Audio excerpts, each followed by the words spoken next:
Buenas tardes, hola a todas y todos, bienvenidas, bienvenidos.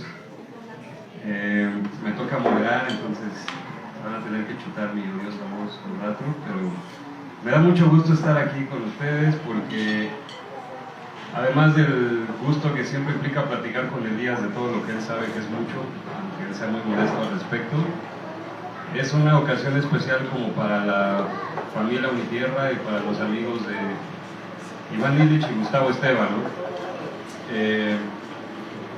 Tener a toda esta grandiosa mesa llena de gente que tejió y caminó tanto en esta línea de pensamiento, creo que es muy conmovedor para todos nosotros y pues bueno, ustedes también están al tanto. Esto pasa además con la partida de Gustavo fresquísima y por lo mismo tiene otra connotación, ¿no? Realmente esta es otra oportunidad para celebrar esa vida, esas semillas echadas que cayeron en un campo fértil, y creo que pues debemos de, como lo propone el libro, pues en estos tiempos de tanta urgencia, donde todos estos temas que ya se discutieron hasta el cansancio son irónicamente más relevantes que nunca, por todas las crisis, todos los colapsos que sabemos que hay y los que se sumen, pues creo que esta celebración es además una oportunidad para entrar a esa puerta de todos esos autores que nos reseña Elías y que creo que pues, más que autores son muchas veces amigos, son fuente de inspiración, son mentores, son terapeutas. Hablamos con Michael en muchos casos, ¿no? Entonces, pues bueno, sin más, también porque ya estamos un poquito sobre la hora, yo pasaría la palabra a quien sea, a Juan José, Mariana, o yo creo que Elías al final, porque él está un poco para preguntar y responder las preguntas o dar nuevas preguntas tal vez, pero sí, quien quiera de ustedes empezar, con mucho gusto.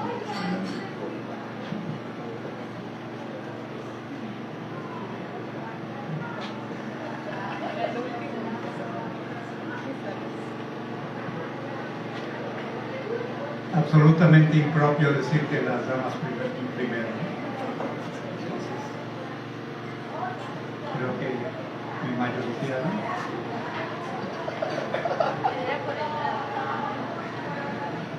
No, muchas gracias por la invitación, Elías. Es un honor comentar tu libro y pues les agradezco pues una espléndida compañía.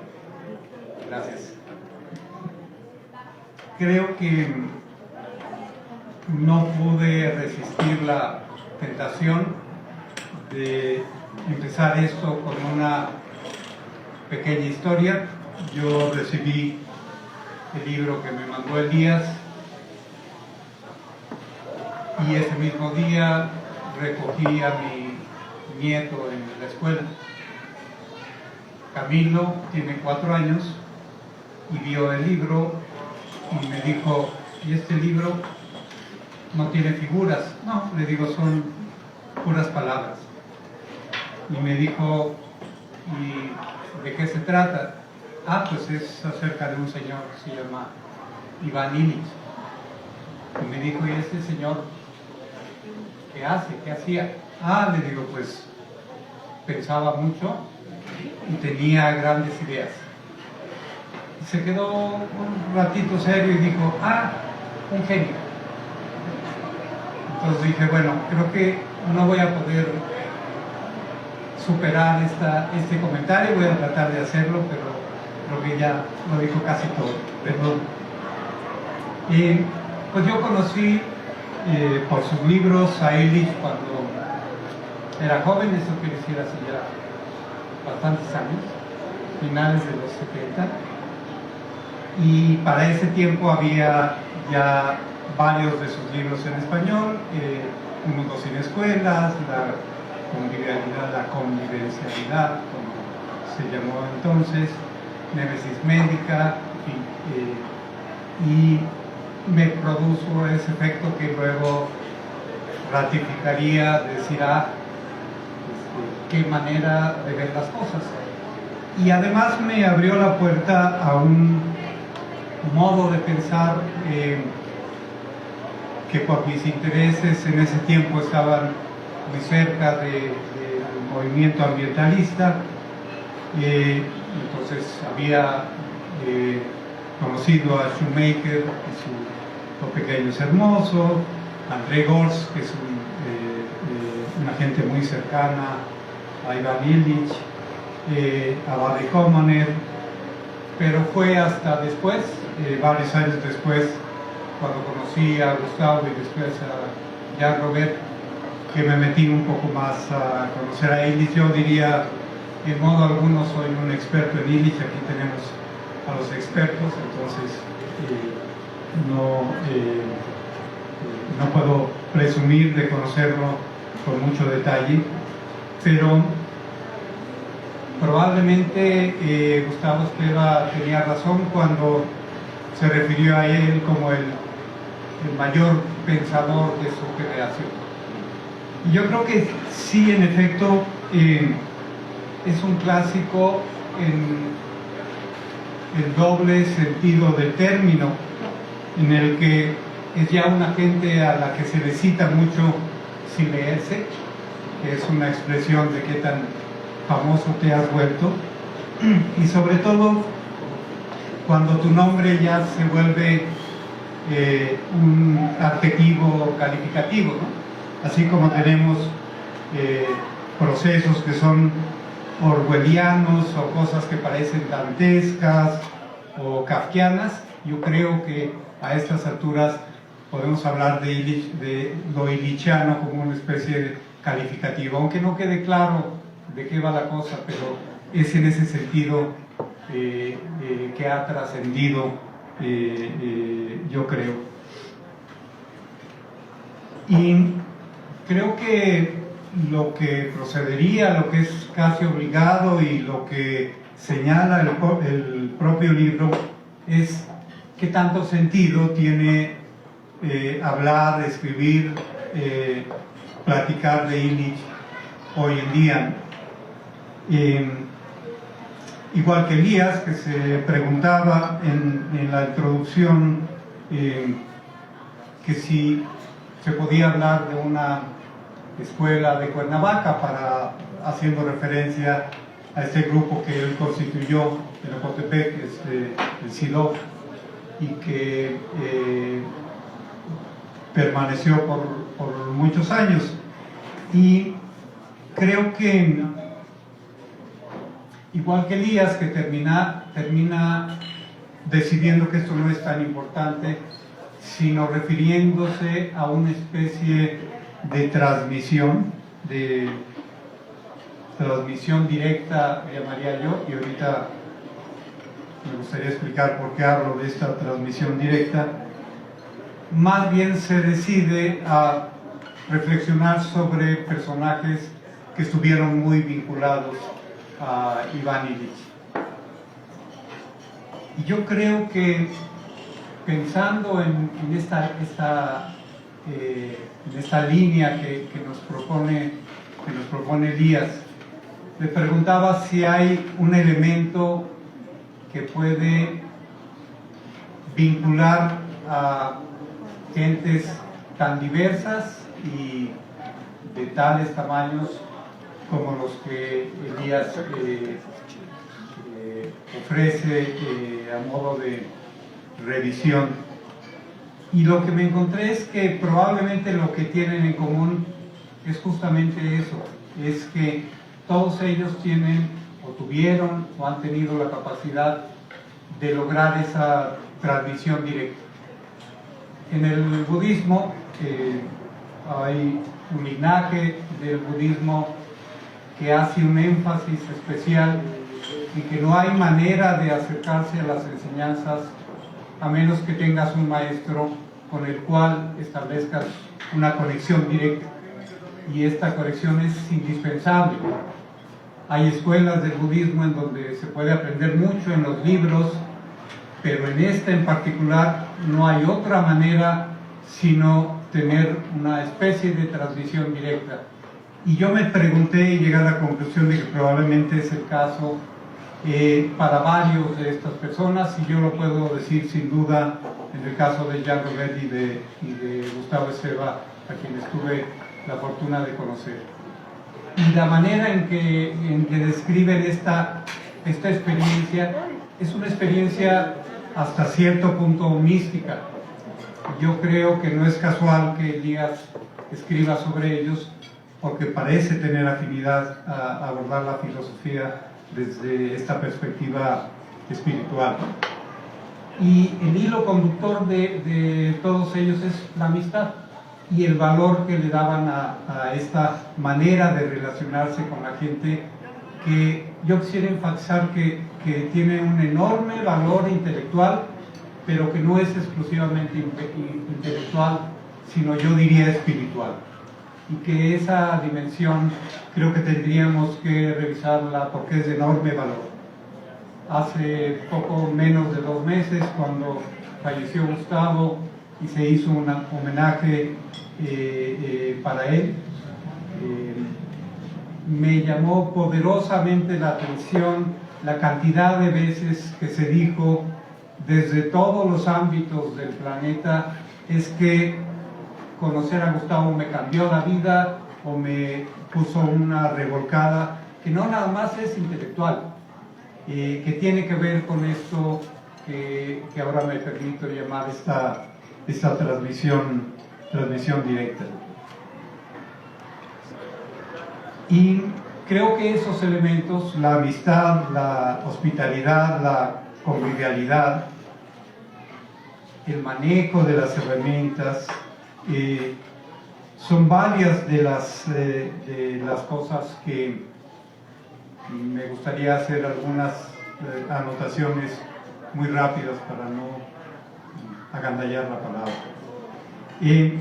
Pero antes de eso me gustaría referirme un poco al propio libro y la manera en que está presentado. Y yo creo que no tengo menos que estar de acuerdo con quien lo prologa y dice que está escrito de una manera muy sencilla. No quiere decir simplista, quiere decir de una manera que es muy fácil de entender. Y creo que ese es un elemento extremadamente valioso, sobre todo cuando lo que abordas son ideas y conceptos que curiosamente son muy complejos. Creo que todo el mundo agradecemos este elemento.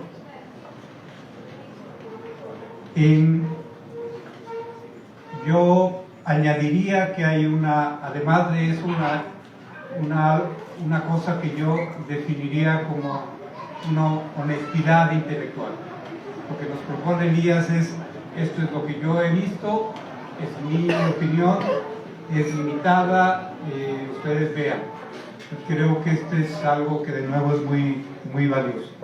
Entonces, este estilo claro, que por ejemplo prescinde de las citas de pie de página que tanto les gusta a los intelectuales, algo que algún amigo llamaba unilingus de la lectura. Es muy agradable que no nos someta a estar yendo de arriba para abajo constantemente.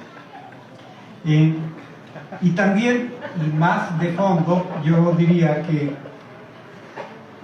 la perspectiva que termina adaptando Elías es lo que más me interesaría destacar, porque lo que yo aquí veo es una muy clara influencia zapatista, es decir, decidió abordar a Illich y a varios de los que lo han acompañado desde la perspectiva de los de abajo. Y creo que esto es con mucho una cosa que a mí me parece muy reconocible. Tendría que decir que hubiera preferido que se llamara convivialidad. Creo que esta es una discusión que ya se ha tenido en diferentes tiempos. Probablemente en el tiempo en que se hizo la edición en español la Real Academia no reconocía la palabra convivialidad y prefirió usar convivencialidad.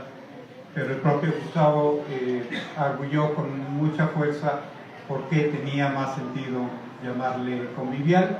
En todo caso, como la Real Academia reconoció cuando aceptó la palabra, se trata de un mexicanismo, ¿sí? Se trata de una palabra que se usa de manera vernácula.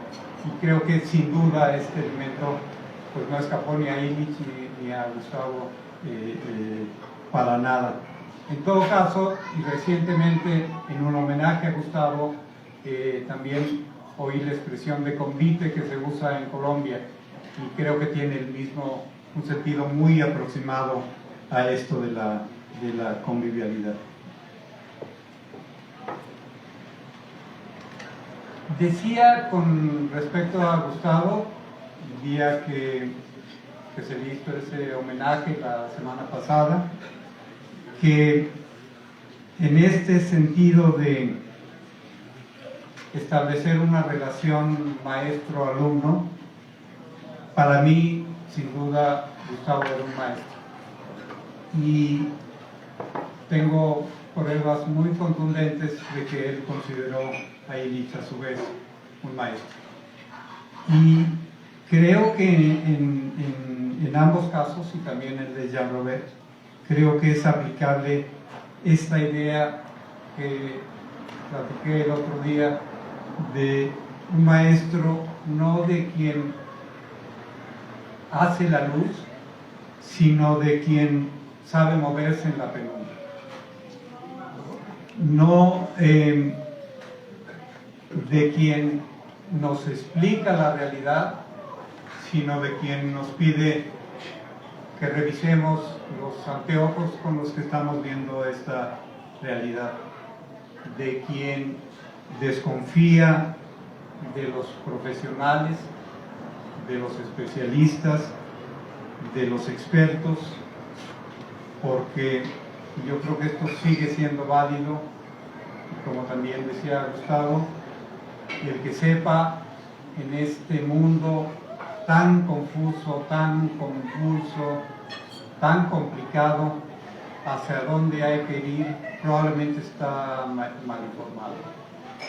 Y yo quisiera añadir un par de anécdotas, tanto de Jan como de Gustavo, que creo que ilustran algunos de estos elementos que he tratado de poner. Uno, cuando Gustavo nos proponía que revisáramos la manera en que vemos el mundo para que estuviéramos seguros de que no estamos haciéndolo a través de una distorsión cultural e intelectual importante, él citaba, él hablaba en ese entonces cuando lo conocí. Tengo que decir que conocí a Gustavo hace 33 años, entonces ya es hace un poco de tiempo, que él hablaba de las palabras aviva, en un término que usó del lingüista Portre, y que decía, es que tenemos que fijarnos lo que queremos decir con las palabras. Y esta obsesión nos llevó a que en cierto momento dijéramos con un cierto estupor, es que ya casi no podemos hablar, porque si hablamos de desarrollo, nos dice, ¿qué es eso del desarrollo? Y si decimos comunicación, dice, ¿pero qué estás hablando cuando dices comunicación? Etcétera, etcétera, etcétera, hasta que llegó un momento en que decíamos, ¿y ahora qué decimos? Porque todas las palabras parecen tener connotaciones y resonancias en las que no habíamos pensado. Y esta idea de que tenemos que pensarlo todo, creo que es una de las aportaciones principales tanto de Illich como de Gustavo. A Jan lo conocí menos, pero estuvo aquí varias veces en Oaxaca, invitado a varios de los eventos que teníamos en común, por ejemplo, el diplomado de opciones de Oaxaca, y en una de ellas se le invitó para que hablara del transporte. Era una de sus múltiples obsesiones, y las tuvo todas porque Jan era una enciclopedia andante. Se le pidió que hablara sobre el transporte porque se quería discutir qué malo era el transporte público en Oaxaca. Y se le pidió que hiciera un ejercicio y que tomara un camión urbano que lo llevara a las afueras y después de regreso. Y la idea de los organizadores era que con su experiencia de lo malo que era el transporte, iban a aportar un elemento decisivo para decir que tenemos que tener un transporte público eficiente, etc. Y lo que hizo Jan es que llegó muy contento, muy sonriente y dijo: me la pasé increíblemente, me subí a un camión donde empecé a hablar con el chofer, no había muchos pasajeros, se tardó mucho, pero yo me la pasé feliz, y empezó a hacer a partir de ahí una crítica que los propios organizadores dijeron: ¿y esto ahora con qué nos lo comemos? Es decir, a criticar de fondo la idea de que tenemos que convertirnos en seres que se transportan, en vez de referirnos a lo que ellos querían, que era simplemente que el transporte se volviera más eficiente. Y creo que estas dos anécdotas, una de las cosas que ilustran es este pensamiento radical que nos lleva no solo a una crítica de la eficiencia, como ahora se hace, por ejemplo, con la energía o con los automóviles, sino una crítica de la pertinencia o de la suficiencia. Un ejemplo que ambos usaron es: no se trata de ver cómo hacemos más eficiente los automóviles y los convertimos en eléctricos para que contaminen menos. A la larga esto no va a resolver de fondo los problemas. Lo que tenemos que reflexionar es por qué construimos el mundo alrededor del automóvil en el centro. Eso es lo que tenemos que discutir. Y creo que hay muchísimos elementos, muchos ejemplos, y no me puedo referir a todos ellos, de todos los aspectos que pueden ser sometidos a este mismo análisis. Yo quisiera mencionar el de la propia convivialidad, el asunto de las herramientas, pero no solo las herramientas tecnológicas, sino las herramientas que tienen que ver con el sistema mismo. Y yo diría que en ambos casos esta idea de que tenemos que ver las instituciones y la vida moderna con una perspectiva de siglos. Y esto, por ejemplo, a mí me abrió un horizonte que realmente no tenía. Porque de lo que sigue es, si no entendemos cómo es que llegamos aquí, si no entendemos el camino histórico que nos trajo aquí, va a ser muy difícil que nos planteemos hacia dónde queremos ir. Solo para decir qué tan adelantados en ambos casos estuvieron, hace no muchos años yo descubrí en realidad me lo pasó Laura, un libro de Illich que se llamaba H2O y las aguas del olvido. Es en realidad una compilación que se hizo a partir de una serie de conferencias que Illich dio en Dallas a mediados de los 70. Y lo que yo encontré son ideas que siguen siendo completamente novedosas, y estamos hablando de algo que él ya había pensado hace 35 años. Creo que no cabe duda de que en ambos casos, aunque sea un lugar común, hay que repetirlo, y yo diría en el de todas las gentes que compila Elías, este es un elemento que hay que destacar. Es un pensamiento no solo absolutamente de vanguardia, sino que está mucho más adelante de lo que parece ir la mayoría parecemos ir la mayoría de los mortales. Yo quisiera terminar con preguntarme, así como lo hizo Elías con respecto al país, y si tenía sentido hablar de una escuela illichiana o una continuidad del pensamiento de Illich. Yo querría preguntármelo con respecto a Oaxaca, es decir, ¿tiene sentido aquí y ahora hablar de Illich, discutirlo o referirnos a su herencia intelectual? Para empezar, yo diría que hay una playa de gentes que están haciendo cosas y que de una manera muy flexible tienen que ver con el pensamiento de Illich. Me refiero a gentes como David Larkin, a Luis Villoro, a César Añorbe, a los hermanos Sandoval, a Benjamín Maldonado, a Fernando Soberanes. Es decir, yo creo que podemos encontrar rápidamente un número grande de gentes que están haciendo esta reflexión desde una perspectiva absolutamente novedosa. Por ejemplo, esta manera en que Jaime Martínez Luna retomó esta idea de los commons y de lo que Gustavo llamó ámbitos de comunidad para darle expresión a la comunalidad, es una creación, yo diría que genuinamente oaxaqueña. Y puedo poner otros ejemplos, y no, a lo mejor no todos entrarían claramente en lo que se podría decir que es una escuela illichana, pero está, por ejemplo, el maestro pintor Francisco Toledo, Floriberto y el grupo de gentes de servicios del pueblo Mije, Salomón Nachmat, y de manera más reciente cosas muy notables, por ejemplo la de Yasmaya Aguilar.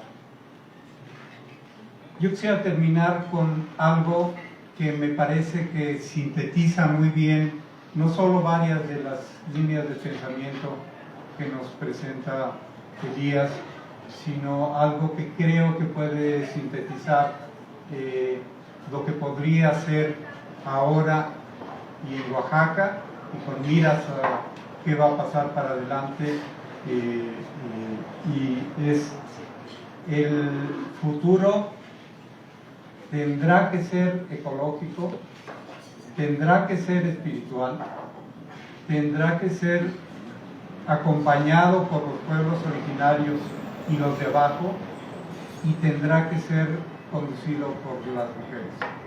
Y si no, pues no va a haber futuro. Gracias.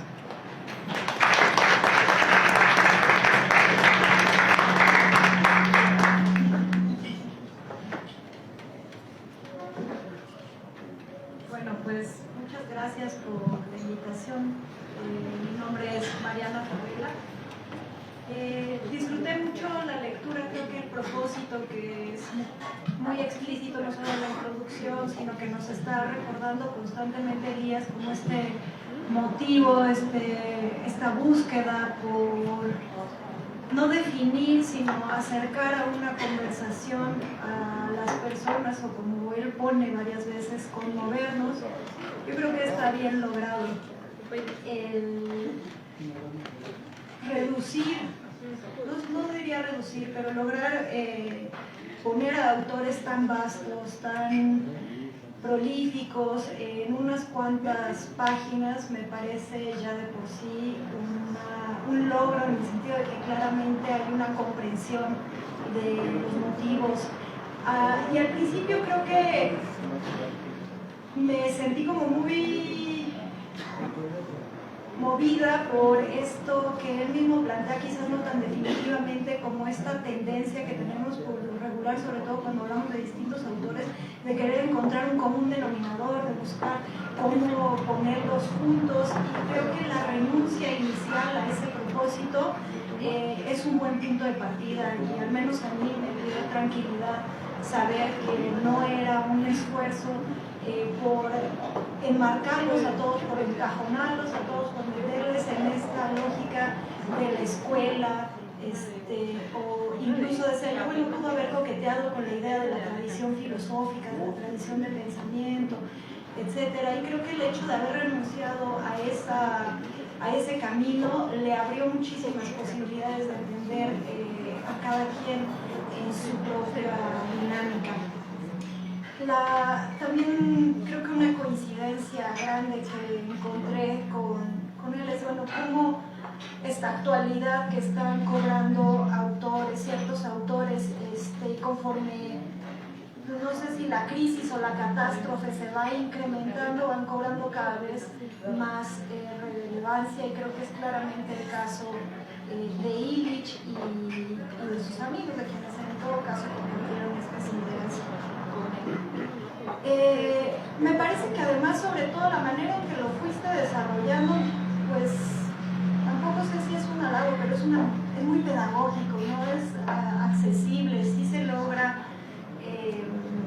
acercar, y creo que estamos en un momento en el que pues estos autores cada vez están siendo más leídos por distintas personas en distintos lugares, y el tener un libro de este tipo, más que cerrar, es una bonita provocación para conversar sobre ellos en común y lo que pudieron haber tejido en común. Yo me voy a centrar, o preferiría centrarme en la parte que dedicas a Silvia Marcos, que es alguien con quien he tenido la fortuna de caminar, de trabajar, de pensar desde el 2008, que ha sido en este sentido también una de estas maestras y amigas, como lo venían platicando, y también con Jean Robert. Hay una parte que quisiera recordar, que hablas la obra de Silvia es vasta, es súper prolífica, y la manera en que sintetizas los puntos que abordan me pareció pues muy apropiada. Dice, a este ensayo le interesa particularmente señalar 4 de las muchas vertientes intelectuales de Marcos: sus aportes críticos a la psiquiatría, sus reflexiones en torno al género vernáculo, sus estudios sobre las cosmovisiones mesoamericanas, y finalmente su vinculación con las autonomías zapatistas, particularmente con las mujeres. Y acá, un poco como respondiendo a esta invitación al diálogo, desde mi opinión, o lo que yo pensaría, es que hay una médula en las propuestas o en el trabajo de Silvia, y esa médula es este conocimiento, esta curiosidad por las concepciones mesoamericanas, por ahí lo mencionas como cosmovisiones, pero digamos las concepciones o el pensamiento mesoamericano, no solo mesoamericano, sino en general de muchos otros pueblos, y esa es como la médula que después decanta en un trabajo dentro de la psiquiatría con una orientación particular, también decanta en el trabajo de la historia de las religiones con otra, y de la espiritualidad mesoamericana con otro carácter particular, que también se va hacia las luchas de las mujeres, las luchas políticas de los diferentes pueblos, pero creo que esa curiosidad temprana que estaba ahí desde inicios de los 70, que además me parece maravilloso que en el caso de Silvia hay textos ya del 73, del 75, en los que estas ideas que ahora parecen bastante novedosas ya están bastante trabajadas. Y eso es lo que creo que cada vez que se acercaba a determinados grupos, espacios, le generaba afinidad con personas como Jean Robert, como Illich, es decir, creo que eso es, sin este ánimo de buscar un elemento común, uno de esos rasgos que sí comparten, o que sí fueron tejiendo en común.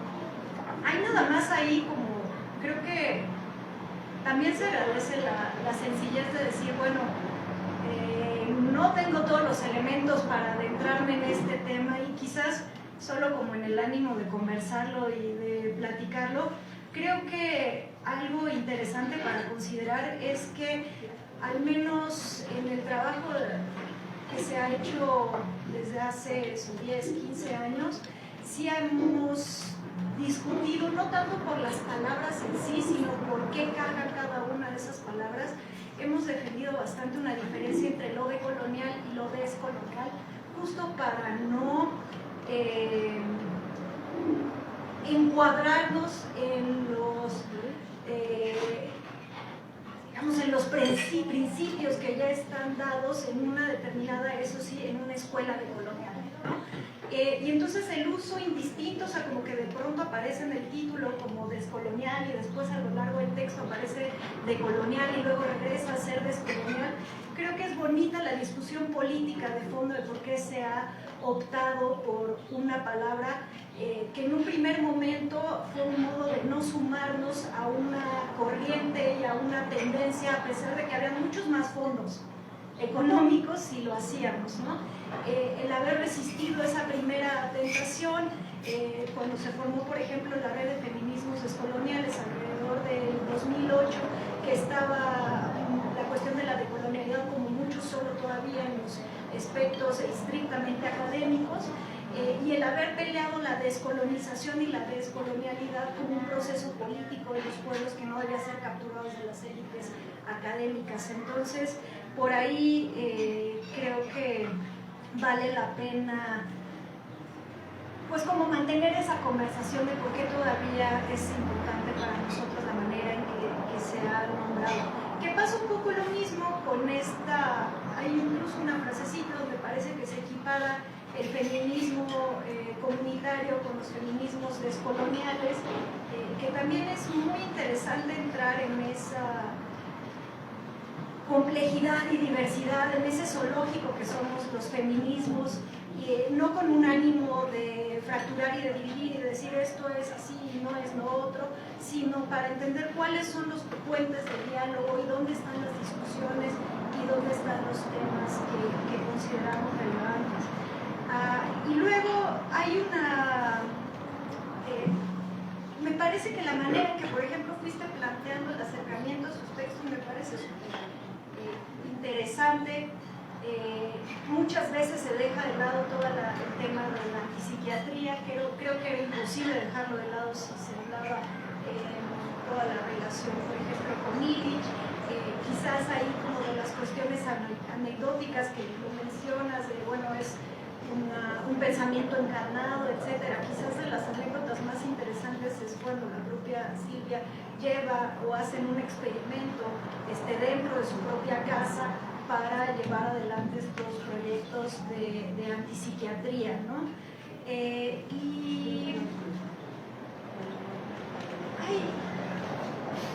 Cuando pasas, digamos, del apartado del género vernáculo, que es obviamente el punto de diálogo más intenso que tiene tanto con Illich como con Jean Robert, yo creo que hay una conversación ahí un poco silenciada. Es obvio que también está dialogando con el propio Jean en esos términos. Es una de las discusiones más interesantes. Es curioso porque yo llegué a Illich en realidad por Jean, en una de las primeras veces que lo conocí. Yo creo que fue la segunda o tercera frase que me dijo, y luego salí con unas fotocopias en la mano, y a partir de ahí las conversaciones eran recurrentes y giraban en torno a eso y al episodio ese tremendo con las feministas en Estados Unidos, que creo que es uno de los episodios más traumáticos, al menos para Jan, y el vínculo de Illich con el feminismo. Y bueno, creo que algo que sí me escapó, que me encantaría poder ver ahí, es como este vínculo que tiene Silvia con los movimientos populares en diferentes geografías, lleva o conlleva o implica o la obliga a hacer una propuesta, creo, contrametodológica. Parecería que está intentando a veces como que se coquetea con la idea de sistematizar un tipo de metodología distinta, pero en realidad lo que está pasando ahí es como una discusión contrametodológica, ¿no? En la que hay una inversión en la manera en que se aproxima a los autores, y quizás solo como una reflexión personal ha sido una de las grandes aportaciones que encontramos desde otros lugares, ¿no?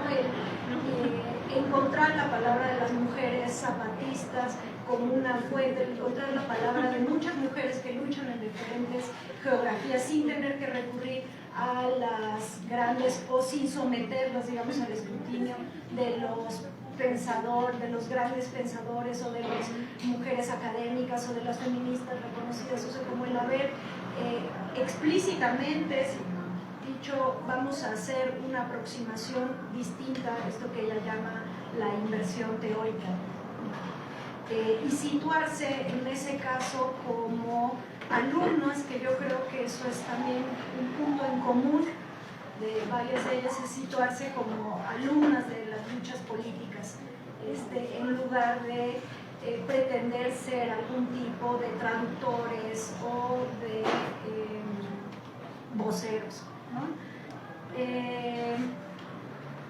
Y bueno, pues finalmente la noción que me encanta que uno de los apartados sea el del pensamiento, el conocimiento encarnado, porque estoy de acuerdo en que es una de las aportaciones que más pueden, a mí, más me ayudan para repensar muchas de las diferentes circunstancias.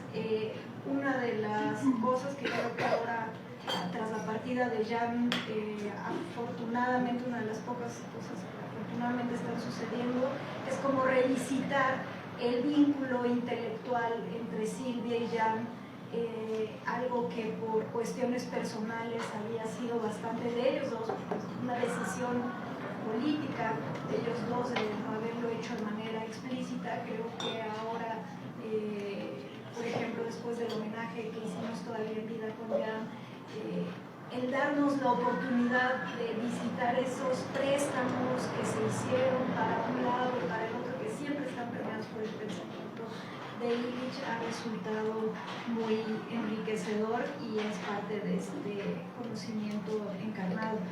Y bueno, claro, quizás nada más acá enfatizar que desde los feminismos, desde las luchas de las mujeres, la aportación de Illich está en dar algunas claves históricas para lo que después va a ser esto que Silvia desarrolla como una crítica a los binarismos, al pensamiento dicotómico, incluso a la ontología de la modernidad, ¿no? Desde una perspectiva filosófica, pero que permea absolutamente todos los aspectos de la vida. Y pues yo terminaría con eso.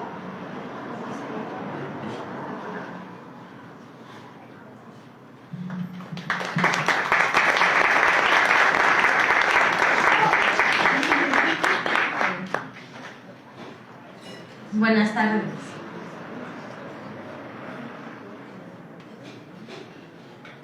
Danina Navani Tilayidua. En estas manos vive un corazón. Y yo quiero tomar la palabra este día así, y quiero hablar y dirigirme a todos y a todas con la mano en el corazón.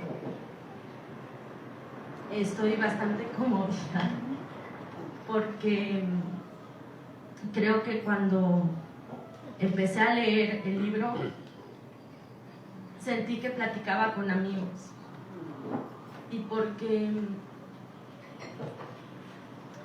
imagino a Gustavo joven, a un Illich joven, a una Nicole, a un Jan, a una Silvia joven platicando en alguna mesa, en algún lugar, así también como amigos. Imagino que sus relatos y sus textos son así, y que muchas de esas conversaciones se hicieron no nada más con agua y con mucha alegría, porque la amistad era una cosa que ponían sobre la mesa cuando se acercaban a hablar con una o con uno. Y creo que también estoy conmovida porque, ¿cómo no estarlo? Han sucedido muchas cosas en estos 2 últimos años. Creo que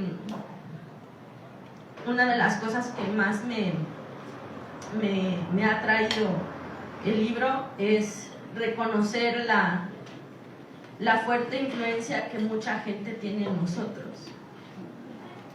Cuando escuchaba en los textos, pero también cuando escuchaba de viva voz a Gustavo hablar de Illich, lo traía al presente como si no hubieran pasado 70 años o tantos años desde que él hubiera muerto. Hablaba de él en presente casi siempre, bueno, las veces que le escuché. Y me llama la atención que cuando leo el libro, yo nada más había escuchado de Iván, no había leído casi nada. Y cuando leo el libro y me encuentro una de las citas que haces que más como que en los años 70 él afirmaba que hasta esa fecha era posible imaginar que los pueblos del sur todavía podían recuperar su convivialidad, más allá de modos, en sus modos concretos de vida. Me ha traído la necesidad de hablar con mis amigos, como si hablara con este mismo señor que no conocí, y decirle, como dijera Gustavo, que si hay esperanza y que eso que está presente en nuestros pueblos, en nuestra casa, en nuestra comida, en nuestros baños, como dijera el Jan, ¿no? La Silvia, no mueren, porque como bien han referido el compañero Juan José, el libro, la compañera también, hay un elemento importante que juega en todos estos materiales, en sus pensamientos, en su trabajo, y es la espiritualidad. Y cuando vive uno con acompañado de esta espiritualidad, no hay ni siquiera forma de explicarlo, de expresarlo, sino los teólogos ya hubieran resuelto muchas cosas. Se palpa en una fiesta, se palpa en el transporte, en lo que comes, servido y hecho con amor. Por eso pienso que cuando hablan en el libro de estas alianzas que toda una generación de intelectuales y activistas hizo, pues pienso que estos elementos están presentes. Luego, ya particularmente el libro y todo el ejercicio que elaboraste, Elías, me parece que es la necedad de una generación o de nuestra generación por aferrarnos y anclarnos a algún lugar, y eso también lo eran estos grandes amigos, como Gustavo, como lo ahora son quienes se quedan, como lo ahora pues nuestra compañera Nicole o Silvia, necesitan nuestras amigas y nuestros amigos de nosotros. Luego,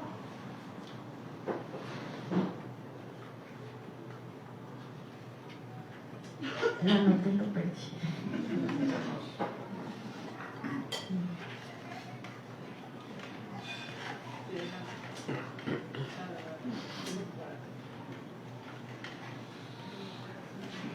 Luego me ha traído a otro momento. Cuando también en el libro muchas veces se sigue afirmando, y ahora mismo, que el pensamiento de Illich es tan presente, yo pienso que ahora no solo es presente, sino que la realidad que ellos preveían ya está aquí con nosotros.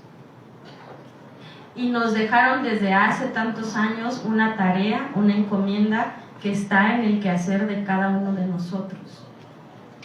Por eso quizás cuando han lanzado las campañas o los trabajos que estuvieron, o por lo menos colaboré cerca los 2 últimos años, contra el miedo, la esperanza, por ejemplo, no solo hablaban metafóricamente de la pandemia, ¿no? En ese momento hablamos de que para enfrentar lo que tenga que venir tenemos que tener esperanza, que el miedo es una de las armas más importantes que tienen para influenciar nuestras decisiones. Gustavo era una persona que creía, yo creo que también por influencia de Illich, que había esperanza para nuestros pueblos, por ejemplo en el Istmo, ante megaproyectos, ante el interoceánico, y yo lo digo así porque en las últimas cosas que se pudo hacer o que se siguen insistiendo en hacer, es en pensar alternativas más allá de lo que viene de fuera, ¿no? Y a mí también me llama la atención una cosa, que Gustavo decía que Illich no tuvo tanta influencia en esos años en México, porque en México todavía las instituciones y el pensamiento tan futurista que tenía Illich, pues no existían todavía que criticar estas instituciones. Yo pienso que el libro, así, de esta manera, pienso que pues es un resumen importante para agarrar como herramientas, y pues para los que les gusta agarrar pues consigna, palabras, aferrarse a algún concepto para explicar su modo de vida. Si sirve convivialidad, pues hay que agarrarla. A nosotros nos sigue funcionando comunalidad, por ejemplo, pero su origen siempre está en la comunidad y en su forma de convivir. En eso estoy súper de acuerdo con Illich. Cuando agarra y dice que convivialidad parte de la convivencia, pues estoy totalmente de acuerdo, porque si no, este libro hubiera estado muy triste, ¿no? Y todo lo que yo encuentro, por lo menos, pues son pistas, y algunas son otras claves, pues para enfrentar lo que venga. A mí otra cosa que me recuerda el libro, y que, bueno, pues podría citar varios momentos que me gustaron bastante, es que, y refuerzo esto con la amistad, la forma en la que tenían de hacer conexiones todos estos personajes, ¿no? Todos los que aparecen aquí, Javier Sicilia, Silvia Marcos, el mismo Gustavo y sus múltiples relaciones. Nosotros, algunos, pues somos productos de esas relaciones, ¿no? Amistad. Y pues yo tengo muy presente que otra forma también de hacer cosas juntos, de colaborar, pues es de una forma muy, pues lo más honesta y transparente que se pueda, y tratar a la gente. Por eso pensaba así, que ellos platicaban así, jóvenes, de tú a tú, jugando, platicando, porque en la forma en la que nos acercaron a los otros personajes, cuando en el Istmo pudimos tener la presencia de Silvia Marcos, ella nos trató por igual, y la posición en la que nos siguen demostrando que hay que enfrentar la vida, pues es desde la postura de aprender, porque ella dijo: yo vengo a aprender con ustedes,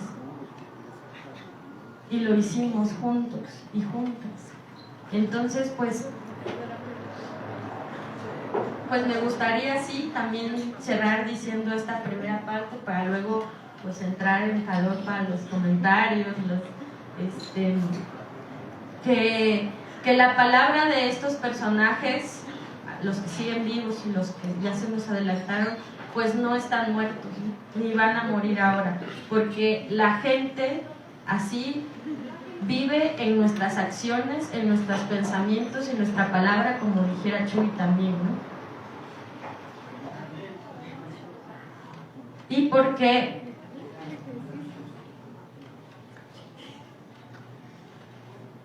si es verdad esta afirmación de que no mueren y viven en nuestras acciones, pues ni Gustavo, ni Illich, ni mi abuelo, ni mi abuela han muerto. Gracias.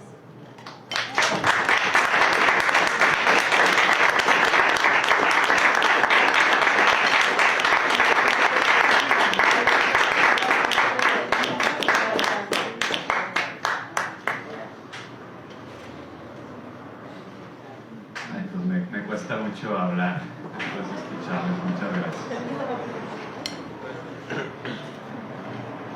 Para mí esta no es una presentación más, es la que tenía soñada para el libro, quizás con Gustavo aquí sentado, ¿no? Es lo único que falta, pero como pues decías, ¿no? Aquí está, y en este espíritu de estas relaciones que nos constituyen, pues somos eso, ¿no? También esas redes que nos trajeron hasta este momento, y a mí en lo particular era como algo mínimo. Me hubiera gustado poder hacer algo mejor, algo, pues sí, mejor en todos los sentidos, pero desde lo que uno pudo, pues surgió este libro, y lo que ahora les quiero compartir un poco, pues es, además de rebotar con sus comentarios, que los agradezco muchísimo, platicarles un poco el proceso, que si bien ya lo importante ha sido dicho, que surge de la amistad, surge de relaciones reales, de compartir, y desde esa riqueza y pobreza plasmar algo para que a lo mejor otras personas también le entren a la conversación, y quizás pues sigamos creando más amistad. El libro en realidad es un libro colectivo, no solamente porque recupera muchas voces, muchas de las cuales ya fueron mencionadas, pero recupero también los nombres, que es importante nombrarlos. Está obviamente Ivan Illich, pero también está Betsy Hollands, que para mí fue un descubrimiento. Yo no conocía a esta compañera, que la verdad es que me impresionó su trayectoria, su camino, y le dedico un capítulo a ella con las fallas que pudo representar el hecho de que, además de no haberla conocido, porque ella muere y yo estaba naciendo, tenía 1 año, también lo poco que hay escrito sobre Betsy, y entonces me metí a encontrar, y lo poco que encontré, pues quiso hacer esto un aporte más de alguien que creo que deberíamos de recordar muchísimo más. No solamente en su papel fundamental que jugó en el CIDOC, sino también en ella misma, pues sobre todo en ella misma. Después Jean Robert, Silvia, Marcos, Gustavo Esteva, Javier Sicilia y Roberto Ochoa. Roberto pues siendo el más joven de quienes incluí, y a lo mejor pues también de estas generaciones que ahora estamos aquí compartiendo con ustedes, ¿no? Incluyendo a José, aunque se quiera sacar de la generación, pero sigue siendo nuestro amigo y compañero, y estamos muy, pues eso, ¿no? Fue como este diálogo, la mayoría, a excepción de los dos que ya habían fallecido, pues no los pude conocer, la mayoría fue este encuentro con ellas y con ellos. Tuve la suerte, además de que, repito, quienes estaban con vida, haberles podido enviar el capítulo que les dediqué y que me rebotaran sus ideas, ¿no? Gustavo me dijo esto sí, esto no, Silvia lo mismo, Javier, Roberto, todos me dijeron pues que sí, que no, que había errores de fechas, por ejemplo, fue corregir los errores de fechas. También hubo interpretaciones, agregados, etcétera, que pues a mí fue un proceso muy rico, ¿no? Entonces en ese sentido fue un proceso colectivo, ¿no? Pero también fue un proceso colectivo en el sentido de que este libro lo escribí a partir de un espacio que justamente abrimos para discutir eso de la escuela de Cuernavaca que rondaba y que de pronto era así como interesante, pero también habíamos muchos que teníamos nuestras dudas al respecto. Entonces pues vamos aprovechando un espacio online, era plena pandemia, nos juntamos online y discutimos leyendo algunos textos selectos, cada uno de los capítulos, y es un poco esto que decía también acá Mariana, del aspecto pedagógico, de que busqué que tuviera el texto no solamente digamos en cada capítulo, sino que al final de cada capítulo ofrezco 3 o 4 pistas bibliográficas, como decir, quisieras conocer un poquito más de lo que plantea esta persona, pues puedes leer estos artículos, estos libros, también de una manera como pedagógica, ¿no? Entonces lo discutimos, ¿no? Y mucho de lo que ahí plasmé fue un aprendizaje también de conocimiento colectivo, como por ejemplo, ¿no? Y lo menciono porque para mí fue también un proceso muy importante el hecho de que, como les decía, yo descubrí a Betsy Hollands durante el espacio. entonces no le habíamos dedicado una sesión particular a ella, y cuando la descubro, para mí lo más lógico fue pues ahí como que colarla en la sesión de Silvia Marcos. Habían sido amigas, pues era lo más lógico, ¿no?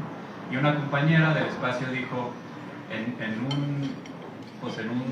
era un seminario, pues en un espacio pues de reflexión, el hecho de que de un espacio de 8 personajes, donde 6 son hombres y las 2 mujeres estén en la misma sesión, pues suena condescendiente, ¿no?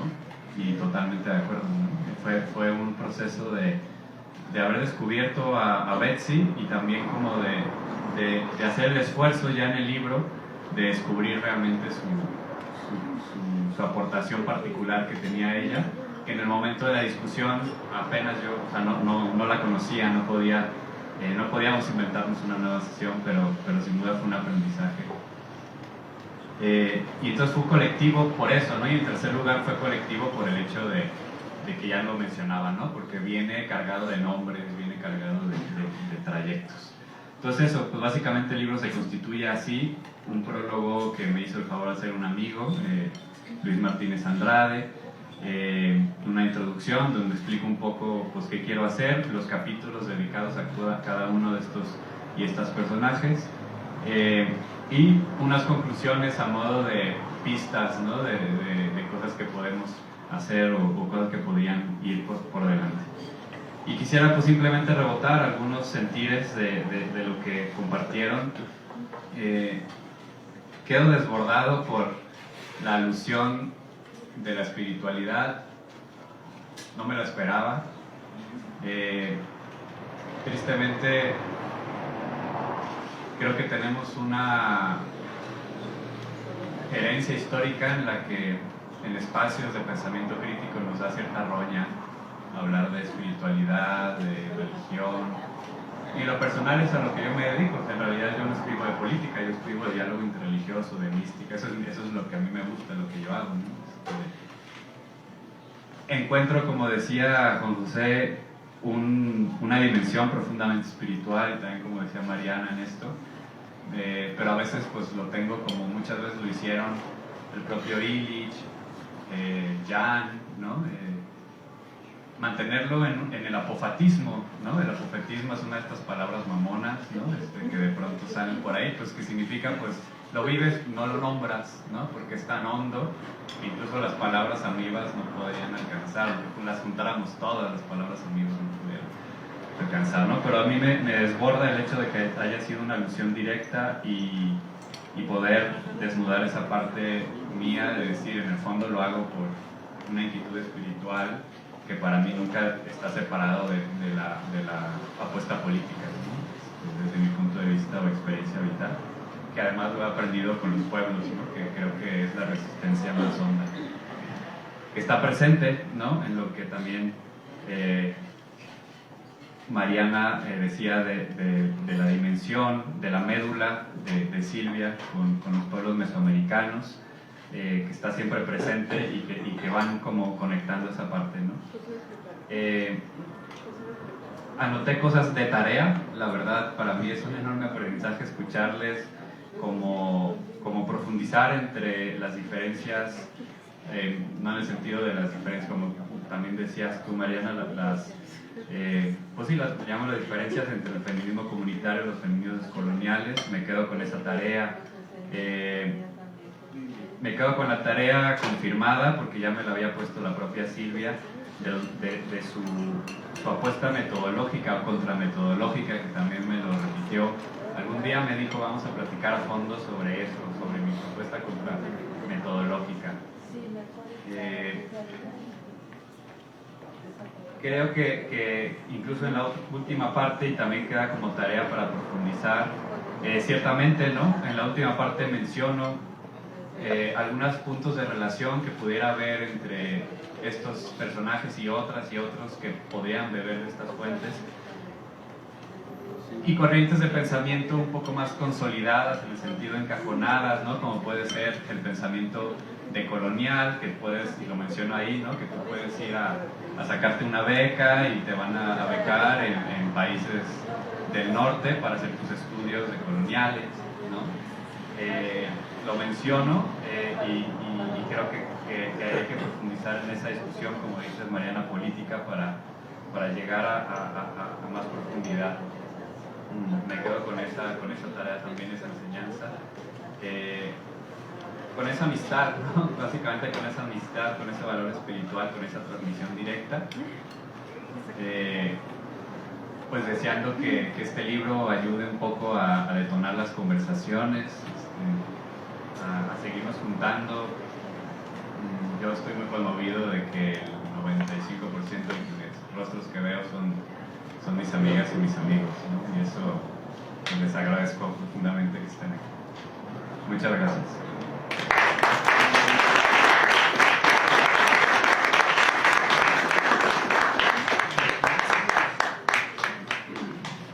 Gracias a ti, Elías, gracias Juan José, Mariana. Yo nada más quiero destacar cómo es bonito que nadie se considera aquí un experto Iván Illich, a pesar de que muchos de ustedes, tanto acá como allá, lo conocieron en persona, se revivieron directamente a través de él, luego directamente a través de Gustavo, de Jean Roberto, de Silvia, y creo que es un ejercicio no solo de honestidad intelectual, como diría Juan José, sino de tal vez una profunda congruencia con lo que creo que era el pensamiento illichiano en el fondo, porque era, según alcanza a ver, una incluso imposibilidad de una perpetua búsqueda de conocerse hasta en el final de los días, verte reflejado en los ojos de tus amigos, ¿no? Para entender realmente quién eras. O sea, es tan relacional que creo que ni Illich era un experto en Illich. Y también en este sentido se agradece mucho que la lectura no solo sea pedagógica, sino que respete realmente ese espíritu de una red de relaciones que realmente nos lleve como en la milpa, ¿no? No es el maíz, son todas las plantitas que hay alrededor, y aquí son todos los nombres alrededor de Illich que hacen a ese Illich. Y bueno, creo que vale la pena pasar la palabra porque es igual. Esta audiencia está altamente letrada en Iván Illich, entonces no vale la pena no perder mucho más tiempo acá con comentarios, sino devolver la palabra para ver qué comentarios, anécdotas, preguntas, provocaciones tienen para aprovechar este bello panel de este lado. Quizá preguntas específicas sobre el libro también, si algo les gustó, si sugieren algo. Práctico, perdón, se me olvidó decir, hay algunos ejemplares allí, pues los tenemos a la venta, si se acaban, pues vamos a ver acá con la jícara para enviarles un poco más, pero bueno, que sepan que está, ¿no?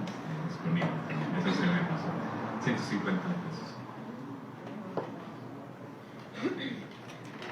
Michael, por favor. Una pregunta sobre... No me estoy...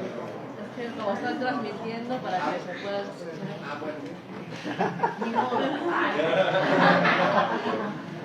Sí, el mismo, yo de hecho les gustó mucho los micrófonos. Una pregunta para el panel sobre la coincidencia, la diferencia entre las ideas del misterio y la espiritualidad para el Illich y Gustavo, para ver si podrían describir un poquito esa idea de la espiritualidad para ambos, y el misterio y las diferencias, porque es algo interesante para mí, para ver lo que ustedes opinan. Para el próximo libro. Sí. ¿Alguien más? ¿Quieren varias o ¿Hay alguien más? Si no, yo uso el micrófono y nada más quería pedirte, Elías, que pues también tratemos de como extender esa conversación que teníamos más en la tarde. Y bueno, habías también vinculado esta idea de Gustavo de su como combatencia a la religiosidad, y entendida primero como el catolicismo y luego como el marxismo. Pero también, no, mejor primero pasamos a esto, porque lo otro es muy denso, perdón. Bueno, Juan José me va a ayudar porque la verdad es que eso está muy denso. Como saben, y no es ningún secreto, y aparece en el libro, o sea, Iván Illich no solo fue sacerdote católico, sino que además fue monseñor y, o sea, estaba en la cúpula de la cúpula.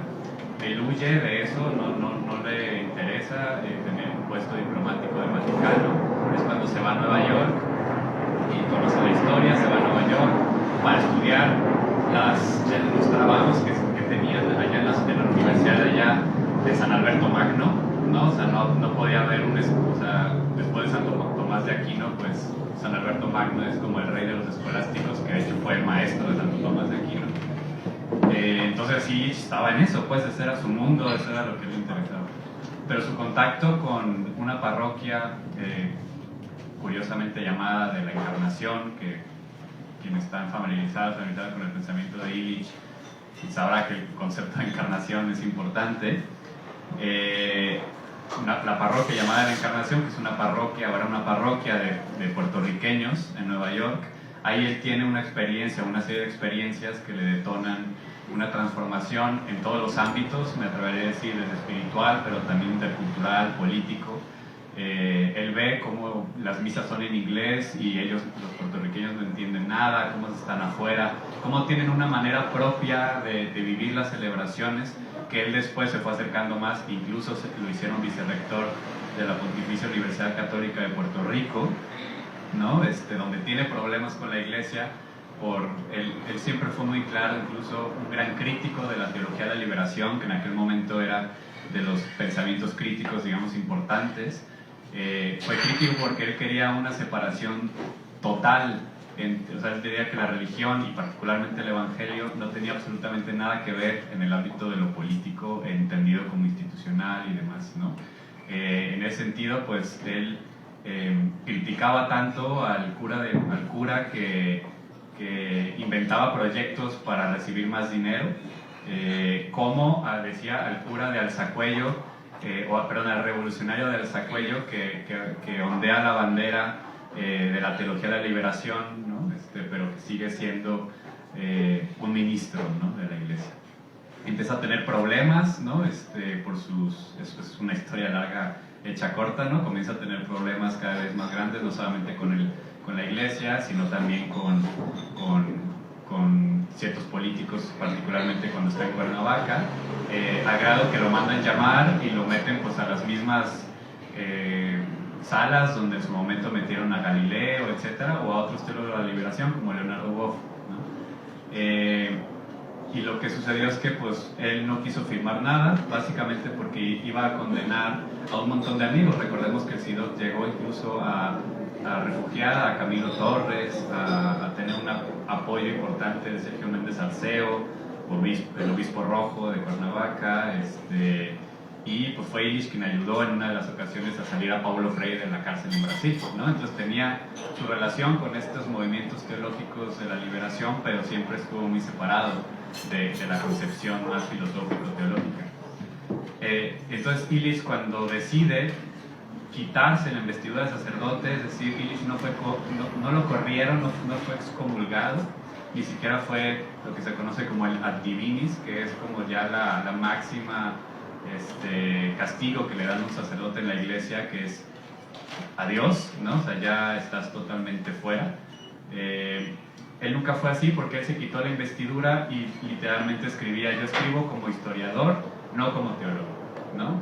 Esa fue su postura desde finales de los 70s, habiendo tenido escritos, digo, quien le interesa esos temas tiene escritos bellísimos sobre el silencio y sobre también la oración como una práctica justamente para ensayar la muerte, ¿no? La oración como la manera en que podemos aprender a morir, ¿no? Tiene textos muy bellos al respecto, pero todo eso lo abandonó para dedicarse a pensar críticamente la edad moderna, ¿no?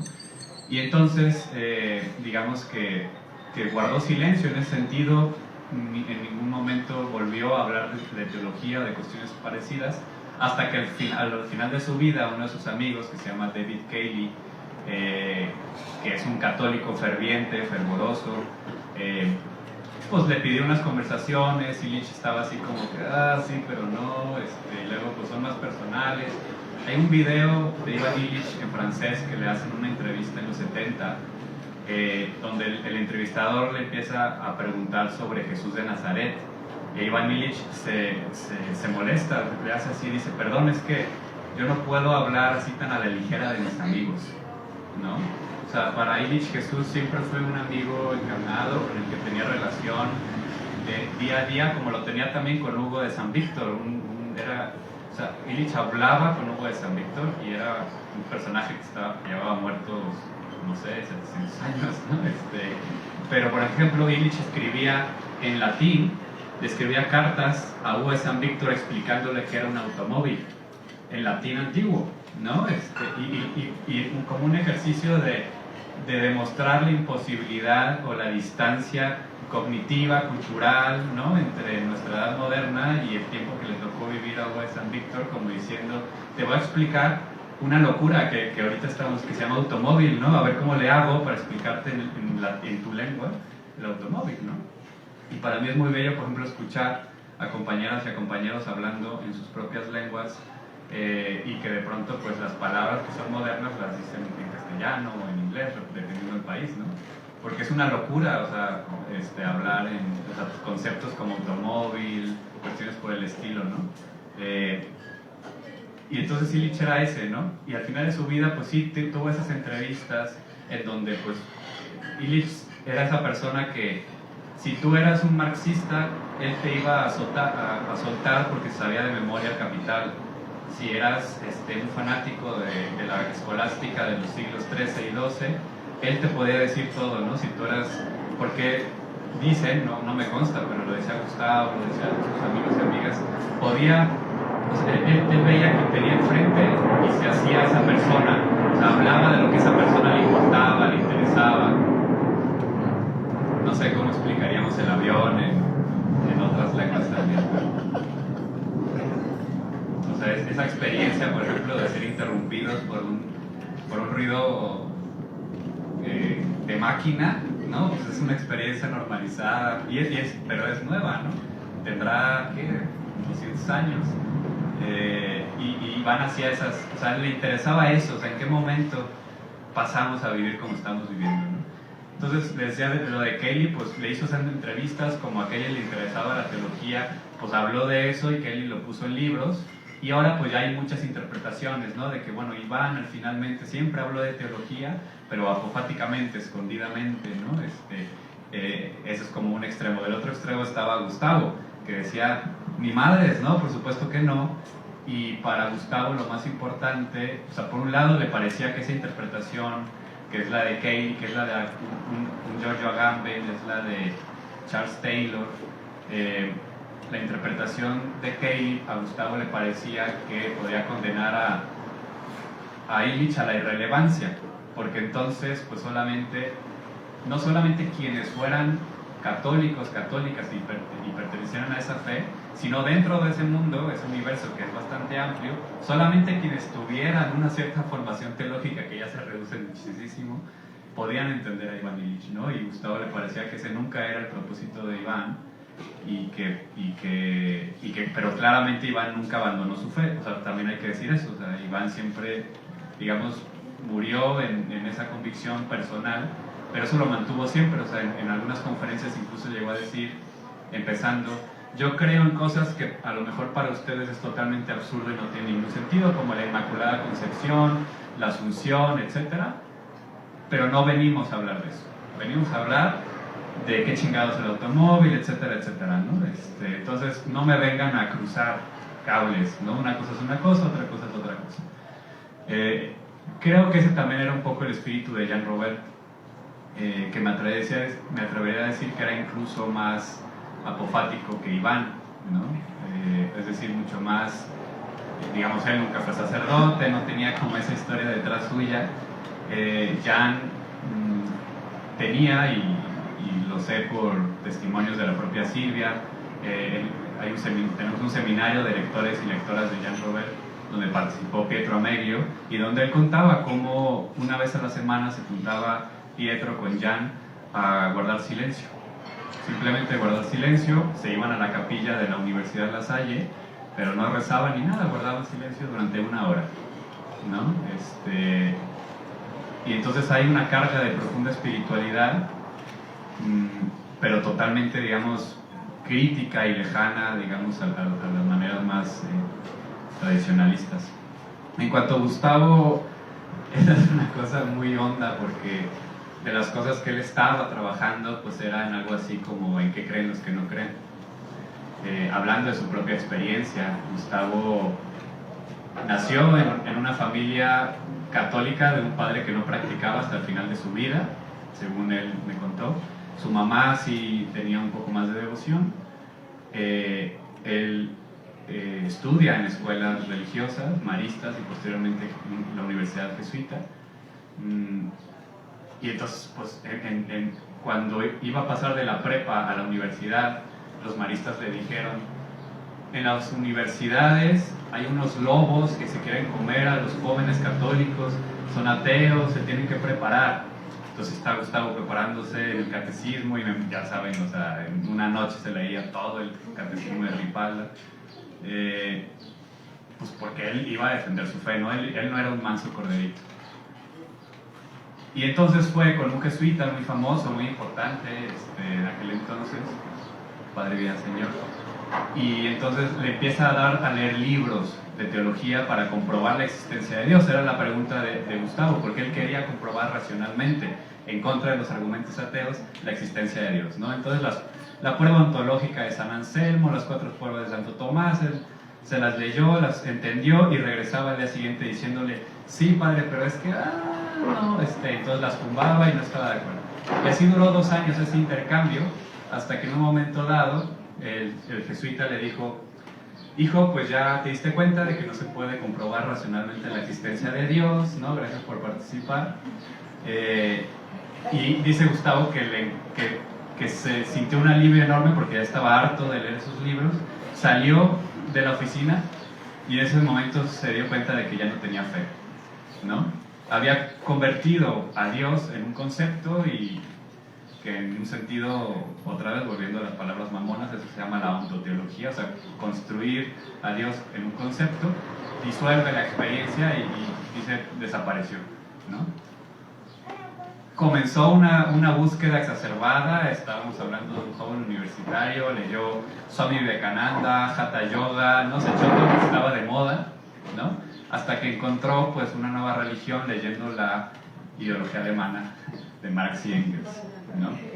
Él lo dice así: agarré el marxismo como una religión durante muchos años, se formó como marxista, entró a la guerrilla, y no fue hasta la relación con Illich y una autocrítica que eso le implicó, que se dio cuenta de que él había asumido el marxismo como una religión, y solía decir mucho, ¿no? O sea, el subtítulo del Capital es por una crítica a la economía política.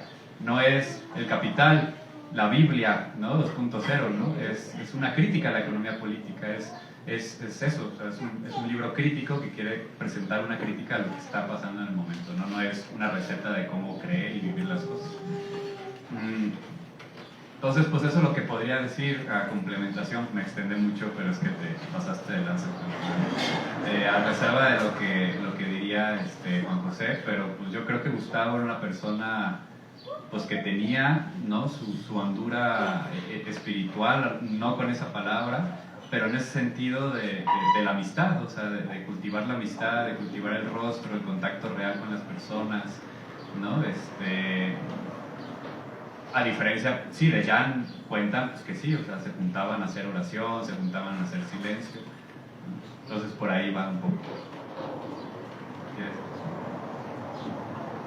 Muy rápidamente, y sí está cabrón.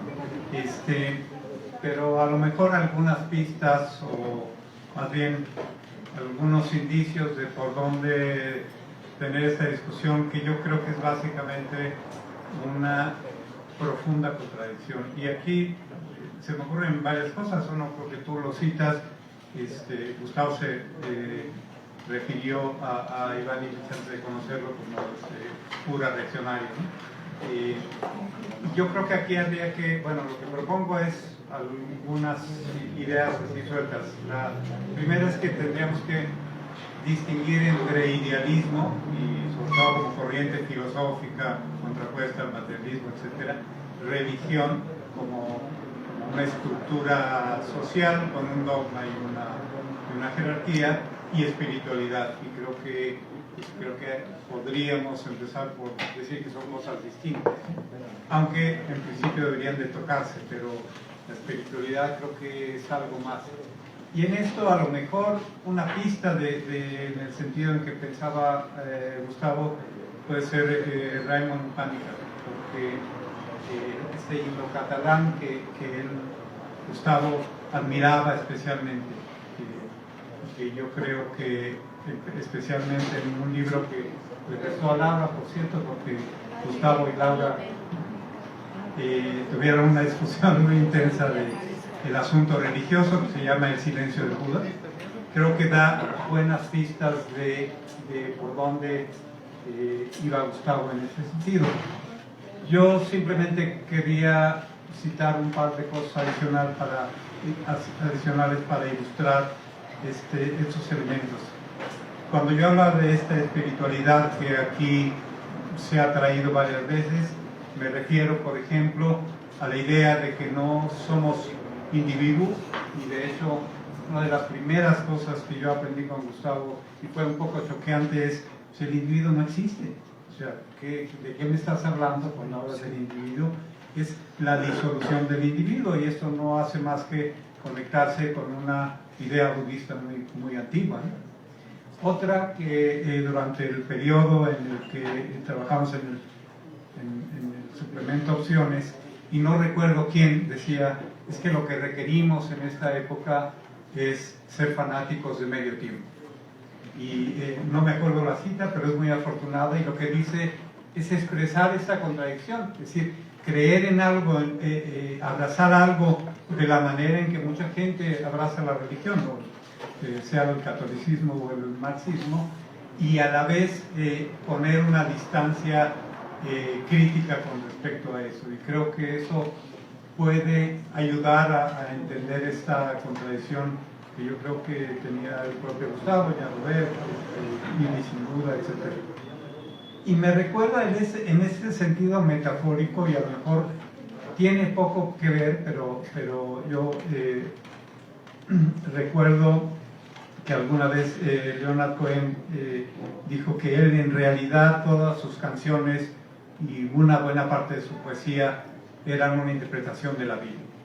Y creo que esta idea de que puedes, a partir de la digamos, metáfora religiosa, ir a otro plano, creo que son algunas de las cosas que así como a Botefonte se me ocurren, ¿no?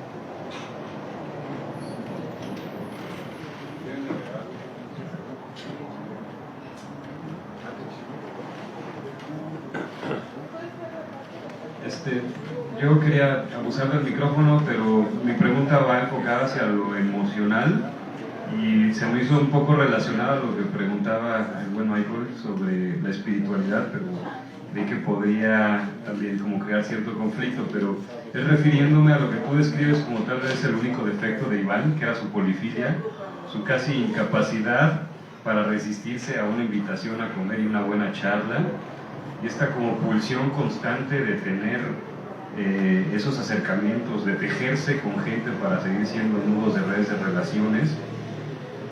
Yo lo estaba tratando de problematizar cuando lo leí en el libro, porque me parece que también puede hablar de una patología en cierto momento, y se lo comentaba a Elías, y pues para mí resuena con la historia como de un monje que después se quedó sin monasterio en su crítica radical y constante, y que a lo mejor tenía como esa pulsión de llenarse y llenar su fe y llenar sus emociones y llenar su corazón en sus amigos, ¿no? A los que era capaz de, además por su gran erudición, de hablarles de Carlos, si había que hablar de Carlos, o hablar de la escolástica del siglo XII, si había que hablar con un monje del siglo XII en latín antiguo, ¿no? Entonces, o sea, creo que podría ir un poco relacionada a la pregunta, pero creo que si estás en buena posición para tratar de arrojar luz, a ver si no te la puse muy comprometedora.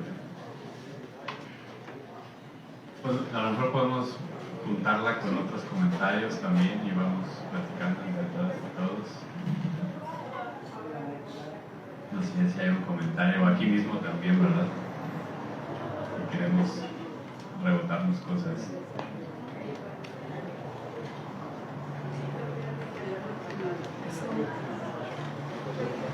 Illich renunció a su vocación de monje, no solo de sacerdote. Algo que aprendí de su biografía hace poco, que yo desconocía, sabía que había tenido relación con una orden católica que se llama los Hermanitos de Jesús,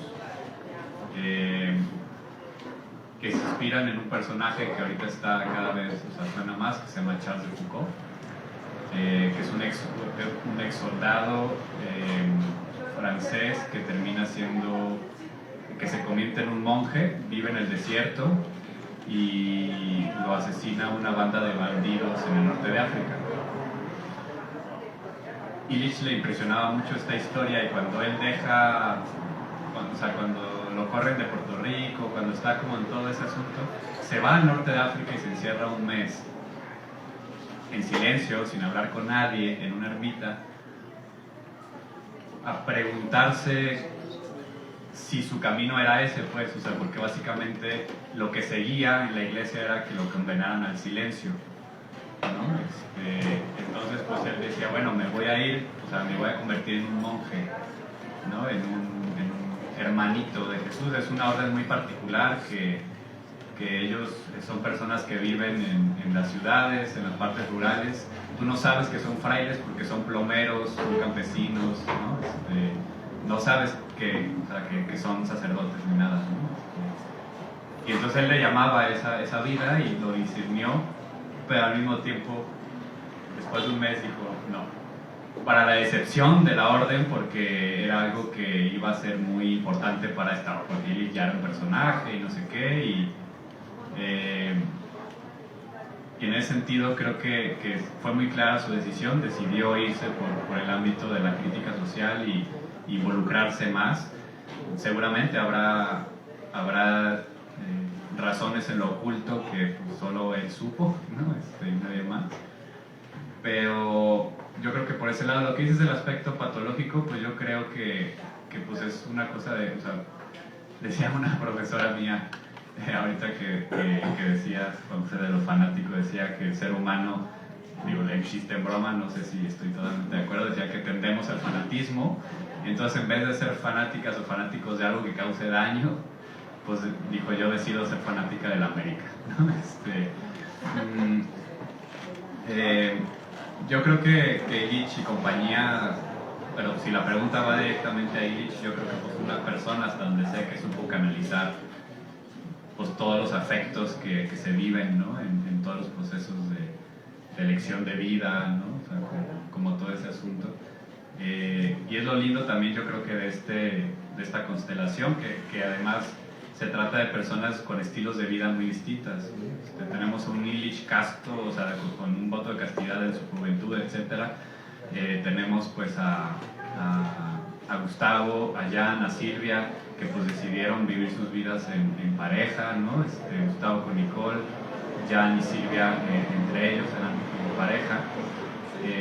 Entonces también Javier Sicilia, bueno, ahorita no está con nadie, pero pues tú tienes sus hijos, sabemos que uno de ellos asesinado, Roberto también con familia, como que hay estas diversidad de estilos de vida que aparece y que creo que también rompe con el cliché de que tiene que haber un modo de estilo de vida único y universal, ¿no? Lo dejo ahí como un comentario.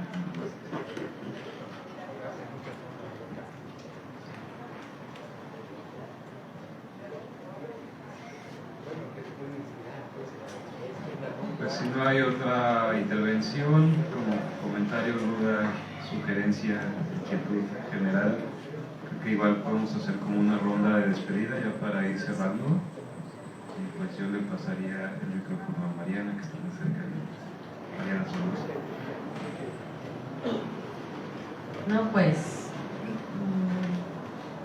a mí me ha llamado también mucho la atención la pregunta que haces Me apena mucho no saber qué diría Illich ni qué pensaba Gustavo totalmente, pero desde donde yo concibo lo místico, la espiritualidad,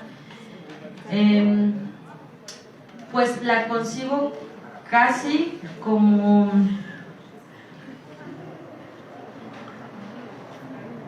ya decía hace rato que es bastante sí complejo explicarlo, me pasan luego otros libros para ver si completo.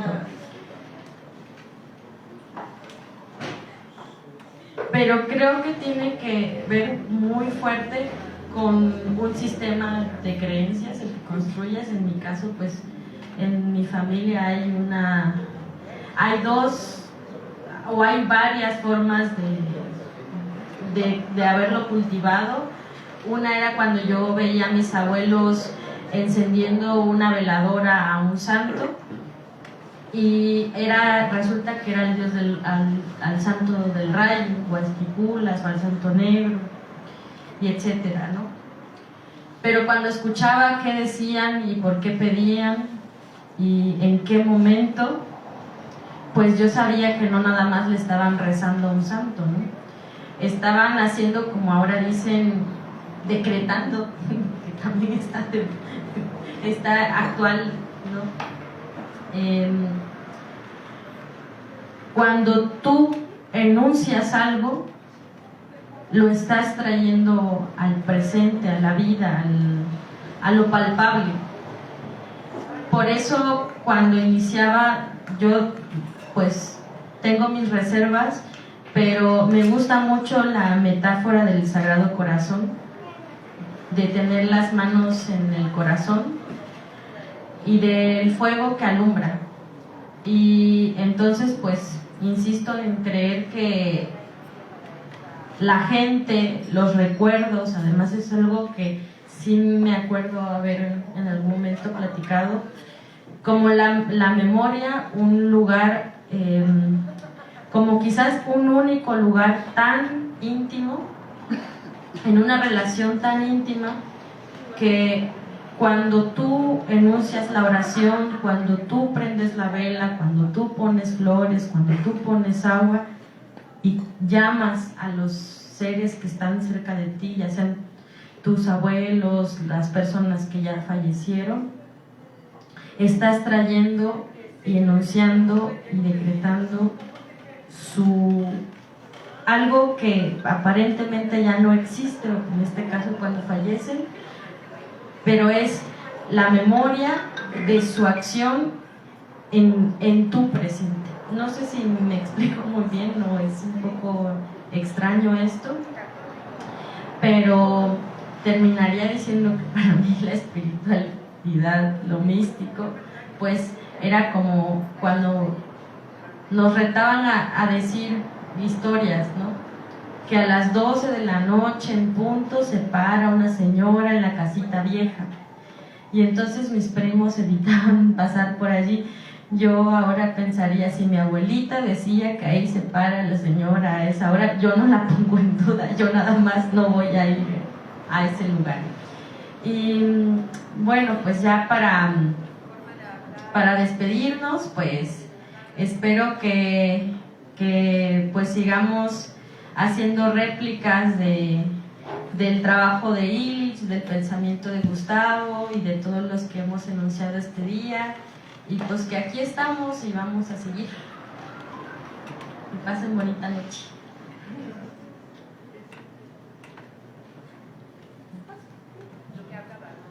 Pues solo en este mismo tenor de la conversación, creo que aunque genera de repente escozor en algunos lados, esa misma reticencia que hay a reconocer el carácter radical de la espiritualidad que hay en los sectores críticos también permea a los feminismos, y afortunadamente creo que las propias luchas de los pueblos ponen un margen de realidad ahí, ¿no?, para situarnos en lo que realmente es, y es reconocer que esa dimensión es profundamente radical y en realidad motiva y genera estas discusiones, y que tiene que ser reconocida como tal, ¿no? No hay ninguna necesidad depurar, ¿no? Como de quitar una parte que es medular y que está ahí. Creo que es algo que está claramente no solo sobre todo en el trabajo de Silvia, que también está reconocido, y que implica una pugna dentro de los propios feminismos. O sea, eso es profundamente incómodo en muchos sectores críticos para mí. Y muchas gracias por la invitación y por compartir el libro. Realmente es sorprendente, me sorprendió el título, vi la reseña, lo vi todos los autores que estaban involucrados, y cuando lo tuve en las manos me impresionó que pudiera condensarlo en esos párrafos, y creo que cumple la función, ¿no?, de convocar al diálogo y a compartir la palabra. Así es que gracias. Pues sí, muchas gracias y gracias por su paciencia. Yo quería finalizar con esa pregunta que me hice de qué tan pertinente es hablar de Illich, o en todo caso de la crítica radical a la modernidad industrial. Y si tiene sentido en las condiciones actuales. Yo creo que cosas como la pandemia han ilustrado que sí, que efectivamente, pero en el caso de Oaxaca me gustaría señalar muy rápidamente cómo es que veo o creo que Oaxaca es un territorio por experiencia para poner en práctica esta crítica radical a la modernidad. ¿Cómo podríamos considerar a Oaxaca como un territorio illichiano por excelencia? Tenemos una condición de un estado que uno es todavía rural, y si está pasando rápidamente a ser urbano, tiene formas de vida rurales. Un estado donde la gente vive en más de 10.000 pueblos, por eso tenemos cerca de 600 municipios, y donde la mayor parte de la población tiene una extracción de pueblos originarios de más de 200 lenguas. Y como esos tres elementos se han considerado como elementos de retraso en la modernidad, y resulta que vivir en el campo pues es un elemento negativo. Vivir disperso pues dificulta una serie de servicios o cosas como la escuela, y el origen indígena tradicionalmente está asociado a ser menos, y por lo menos todavía es garantía de discriminación, de pobreza y de marginación, sobre todo en comunidades indígenas, sobre todo entre las mujeres. Y cómo esos tres elementos, y eso es una de las cosas que nos están proponiendo y proponía Gustavo todo el tiempo, cómo podemos convertir esos tres elementos en elementos de oportunidad: vivir en el campo, relación directa con la tierra, vivir dispersos en comunidades, un acuerdo de mayor autonomía porque estamos más cercanos de las autoridades locales, y el componente indígena, pues por lo menos un bagaje, y aquí de nuevo espiritual, y de conocimientos de organización y de la naturaleza que serían fundamentales para resolver los problemas de hoy. Si añadimos que además tenemos un crisol especial de condiciones, es decir, actualmente en Oaxaca se cruzan muchas líneas que dan una enorme riqueza, por señalar las más obvias. Este componente indígena, el movimiento de los maestros, que fuera de las perversiones de las autoridades es un movimiento muy fuerte, el movimiento de las iglesias y de las organizaciones sociales asociadas a la iglesia, los académicos que desde la antropología y las ciencias sociales, o bien desde las ciencias ambientales, han venido a Oaxaca desde hace ya varios años. Sí, tenemos una combinación tal que no puedo menos que decir, tenemos un territorio netamente illichiano. Y yo aquí de nuevo propongo lo que decía Gustavo: no volvemos a ver lo que se puede hacer en el futuro con todo esto, sino lo que ya están haciendo mujeres y hombres concretos, en lugares concretos, en todos lados. Y pues muchas gracias.